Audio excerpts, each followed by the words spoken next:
Vamos conversar agora com o cientista político Leonardo Barreto, sócio da consultoria Think Policy. Bem-vindo, Leonardo. Obrigada por conversar com a gente aqui. O Pedro Venceslau também se junta a nós.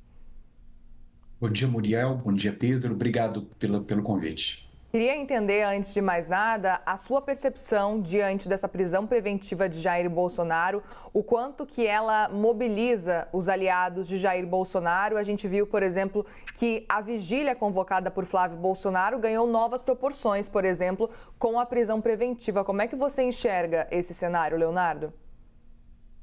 Olha, Muriel, quando esse processo tudo começou, havia já uma percepção de que o ápice dele seria um eventual encarceramento do ex-presidente Jair Bolsonaro. Tanto pelo que a gente tem de antecedente, né? Todo mundo lembra o que significou a prisão do presidente Lula, de como ela aconteceu e como aquilo repercutiu, né, nos eventos futuros, né? Quanto pelo significado que ela vai ter, o reposicionamento das peças políticas no Brasil, não apenas pensando na eleição de 2026, mas já pensando no funcionamento do Congresso, pensando em como os pré-candidatos vão se posicionar, né, em termos de discurso. Então, era um evento bastante aguardado, não porque era desejado, não é isso, né, mas aguardado porque ele é um evento-chave, né, para a organização do processo político no Brasil agora, né, daqui para diante, daqui provavelmente até outubro do ano que vem. Pedro? Leonardo, eu queria a sua avaliação sobre o simbolismo dessa imagem, desse vídeo de Jair Bolsonaro e como que isso pode impactar politicamente no Congresso Nacional, como que ele pode ser usado pelos governistas e como esse elemento vai mexer no cenário no Congresso Nacional, no debate sobre anistia, por exemplo, ou na questão da redução de penas. Pedro, desde logo que a gente estava discutindo, né, todo esse processo, como que a família Bolsonaro ia reagir em relação a ele, como é que ela ia se posicionar sobre possíveis alianças para 2026, que se questiona a capacidade, não apenas do ex-presidente Bolsonaro, mas da própria família, de fazer tratados e acordos políticos, né, tendo como ponto de partida essa condição, né, de prisão e de condenação do ex-presidente. Isso por quê? Porque nós analistas, nós temos um problema que é entender e achar que tudo é político, né? Assim, não, ele vai ter a opção A, ter a opção B, porque aí ele vai poder se livrar, ele e aqui. Mas, na verdade, o que acho que está claro já tem um tempo é que essa questão ela envolve outras nuances, inclusive questões que não estão no mundo da política. Por exemplo, a discussão da liberdade, de um risco de vida, de todo um problema emocional que envolve o presidente, que envolve a sua família. Então, eu estou trazendo isso por quê? Porque esse vídeo ele sugere muito fortemente que o presidente, o ex-presidente Bolsonaro, não está no bom gozo das suas faculdades mentais, né? Ou ele suscita uma dúvida a respeito disso. E isso, olhando, né, trazendo de volta para a política, eu acho que tem um problema que é o seguinte: os possíveis parceiros, né, os possíveis aliados políticos que vão trabalhar isso, tanto no Congresso, né, quanto para a eleição de 2026, eles devem olhar para essa situação e pensar assim: olha, não existe estabilidade daquele lado, né? Não existe a possibilidade de você fazer um acordo político que pode ser permanente, né? Que você possa confiar, porque claramente a família e o próprio ex-presidente não tá vivendo essa condição hoje, né? Eu acredito que a questão da anistia no Congresso, por exemplo, deve ganhar força, mas eu acho que agora a questão ela vai ser menos política e a questão vai ser mais humanitária, né? Acho que tantas imagens, né, quanto o depoimento aí no caso da tornozeleira, é, vai trazer um outro contorno, não é, para essa relação que é a condição do ex-presidente, né, e como ela deve ser considerada, não apenas para os acordos políticos, mas também para a atuação do próprio judiciário. Perfeito. Outro ponto, Leonardo, que eu gostaria de entender é com relação ao protagonismo ou não de Flávio Bolsonaro. Como que ele se coloca nesse caso? A gente pode ter uma exclusão dele por parte da direita ou ele pode aparecer como protagonista diante do que está acontecendo aí nos últimos dias? Olha, Muriel, eu duvido que o senador Flávio Bolsonaro seja o líder da direita, né? E a gente, é claro que assim, ele tem o legado natural da família, né? O legado natural do sobrenome. Agora, várias pesquisas de opinião, assim, todas elas praticamente, mostram que esse sobrenome carrega uma rejeição muito grande que favorece, inclusive, um projeto de reeleição do presidente Lula. Além disso, acho que a família ela já deu mostras suficientes de que ela tem muita dificuldade de construir acordo e laços de lealdade com grupos que não sejam do seu próprio círculo, né? Então isso expulsa, isso espanta a direita. E acho que a direita ela já deu mostras suficientes, né, para dizer o seguinte, que ela quer o voto do Bolsonaro, da família Bolsonaro, do clã, do sobrenome, mas não quer a liderança, né, dos Bolsonaro. E eu acho que numa análise racional, né, que eu acabei de dizer que eu não sei se o clã tem capacidade de fazer, por tudo que eles estão vivendo, essa seria a pior escolha, porque eles precisam apostar num cavalo que tem mais chances de vencer a corrida em 2026, apostando no indulto, né, num reestabelecimento aí da condição de liberdade do ex-presidente. E claramente, né, e aí são as pesquisas que dizem isso o Flávio não entrega isso, né? Nenhuma pessoa com sobrenome Bolsonaro entrega isso. E, por último, acho que o Flávio Bolsonaro ele tem assim, controvérsias políticas que, com certeza, no momento em que ele apresentar o nome dele, vão ser alvo de investigações. Então, eu entendo que a direita olha e já entende isso, né? Ela vai prestar, no primeiro momento, um movimento de solidariedade. A questão do indulto, né, vai entrar, mas eu duvido que ela apoie a anistia, né, uma anistia ampla de restabelecimento político pleno, né, do ex-presidente Bolsonaro, e duvido que ela coloque todas as suas fichas numa candidatura de sobrenome Bolsonaro. Pedro? Professor, eu queria saber a sua avaliação sobre como muda a dinâmica da direita. Os governadores já estavam se movimentando, independente de Bolsonaro, alguns deles se lançaram candidatos à presidência da República, mas havia uma expectativa muito grande em relação à bênção que ele daria ao Tarcísio Gomes de Freitas. E agora, com ele preso, ele não tem mais como fazer articulação política, não tem mais como conversar com aliados. Isso muda um pouco o cenário eleitoral para o ano que vem. Como é que o senhor avalia isso? Olha, Pedro, muda bastante, inclusive, principalmente para o Tarcísio de Freitas, né, para o governador Tarcísio. Por quê? Se a gente pega os 4 nomes que estão colocados, né, o Tarcísio, Romeu Zema, Ronaldo Caiado e Ratinho Júnior, aquele que tem mais dificuldade de se desincompatibilizar em abril, né, para poder assumir uma candidatura é Tarcísio. Por quê? Porque ele tem uma reeleição, né? Os outros 3 governadores estão em final de ciclo, né? Eles vão sair de qualquer maneira. O Tarcísio que tem a decisão mais difícil para abril. E o Tarcísio, olhando, né, para uma possibilidade de reeleição em São Paulo e de uma candidatura muito difícil, né, para a presidência da República, ele tem um leito natural, né, para seguir, que é continuar no Estado.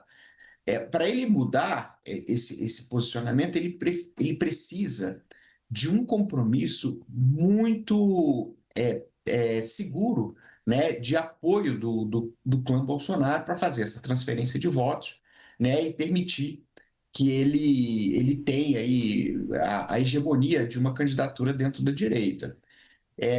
Hoje, embora se a gente olha as condições objetivas e tudo sugira, né, para que os Bolsonaro opte por uma candidatura como essa, né? O Tarcísio já provou a lealdade dele, foi uma candidatura política ao governo de São Paulo construída pelo Bolsonaro. É, então, assim, você tem ali todos os elementos, né, que mostram, que apontam para Tarcísio. Hoje a família não tem condições de dar essa garantia. Então seria uma aventura e um salto muito grande para Tarcísio, né? Então, assim, essa condição ela não está resolvida, né? E o Tarcísio não deve tomar uma posição antes disso.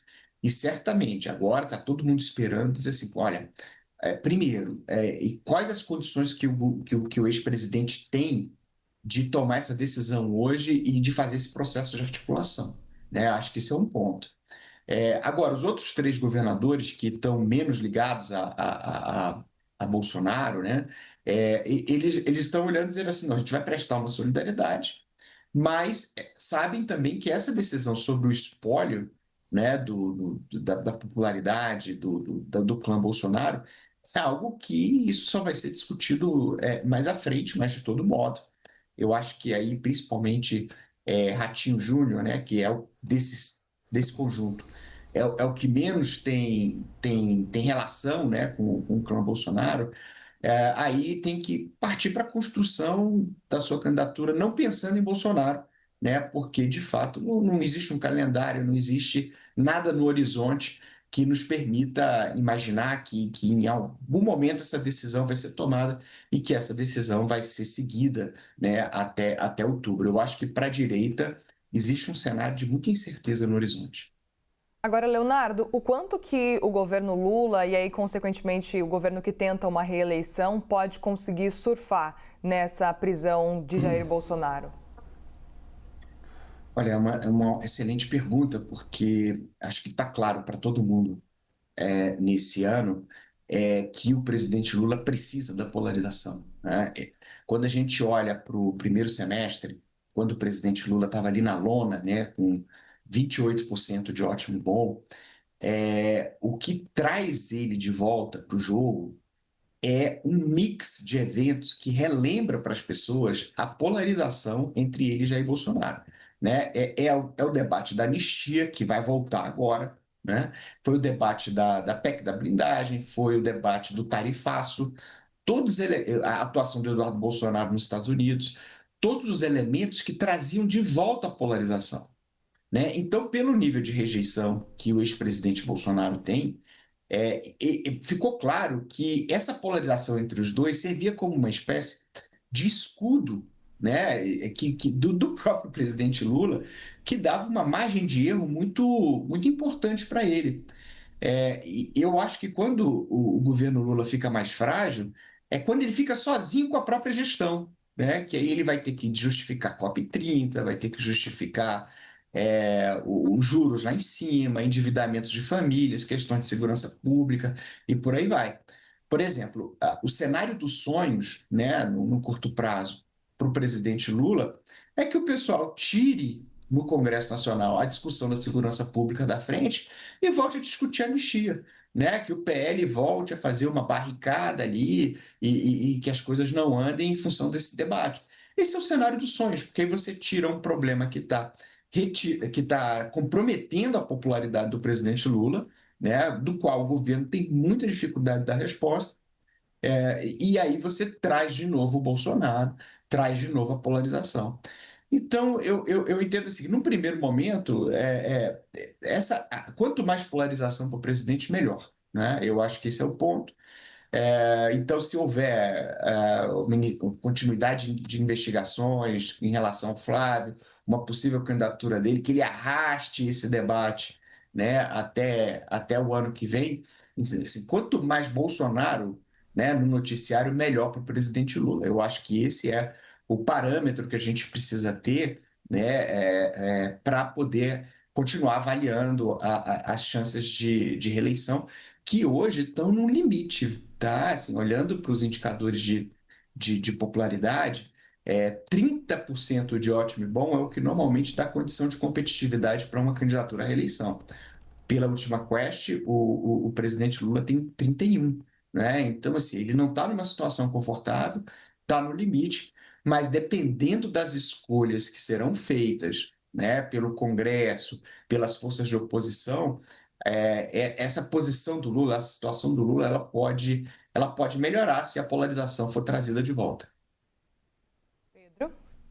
E como é que muda a correlação de forças no Congresso Nacional? Como esse episódio impacta o debate sobre anistia e também o debate sobre dosimetria e como é que isso pesa para o governo, que tem uma agenda longa, extensa de projetos para serem aprovados no Congresso Nacional? Olha, Pedro, a gente tem que observar o comportamento do PL, né? Ontem, o líder Sóstenes Cavalcante voltou para Brasília, fez discursos muito fortes, né, de ataque ao ministro Alexandre de Moraes. E aí, a grande questão que a gente tem que colocar é a seguinte: o PL ele não tem tamanho para travar o Congresso, né? Mas ele tem uma postura bastante radicalizada. A gente precisa lembrar o que aconteceu na volta do recesso, né, quando os parlamentares do partido se amarraram, né, nas mesas da Câmara e do Senado. Então, a gente tem que olhar essa carga de dramaticidade e essa carga de bloqueio do discurso que o PL pode impor. Eu entendo o seguinte, que a centro-direita, né, vamos dizer assim, ou a direita não bolsonarista, que inclui aí o Republicanos, inclui o PSD um pouco, todos esses partidos do Centrão, PP, União Brasil, eu acho que eles já tiveram lição suficiente, não é? Do primeiro episódio da volta do recesso, de que abraçar essa ideia de anistia é uma ideia ruim. Né? Isso trouxe problemas para o Hugo Mota, trouxe problemas para o Davi Alcolumbre, trouxe problemas de popularidade para o Congresso Nacional. Né? Lembrando que o governo federal, na figura da SECOM, ele já tem uma agenda de crítica do Congresso Nacional, né, em função lá atrás de questões de impostos, enfim. Não é de hoje que a linha de comunicação do governo é que quando tudo dá errado, ele elege o Congresso como inimigo, né, sobe lá nas redes sociais críticas contra o Congresso. O Hugo Mota acabou de reclamar sobre isso na questão do PL sobre antifacções, né? Então, assim, é um equilíbrio difícil. Agora, lembrando que a gente tem uma condição nova, né, para esse momento, que é um desacordo muito profundo, né, entre o Palácio do Planalto e o Senado Federal. O Senado Federal, desde o início do governo, aliás, até antes, né, até no governo anterior, ele tem servido de uma barreira de contenção para esse conservadorismo, para uma direita mais bolsonarista, e ao que tudo indica, né, o presidente Davi Alcolumbre não está disposto a continuar exercendo esse papel. Então, o Congresso ele é hoje um terreno mais difícil e mais pantanoso também para o governo, em razão dessas questões que eu trouxe. Leonardo Barreto, obrigada pela participação aqui, obrigada ao Pedro também.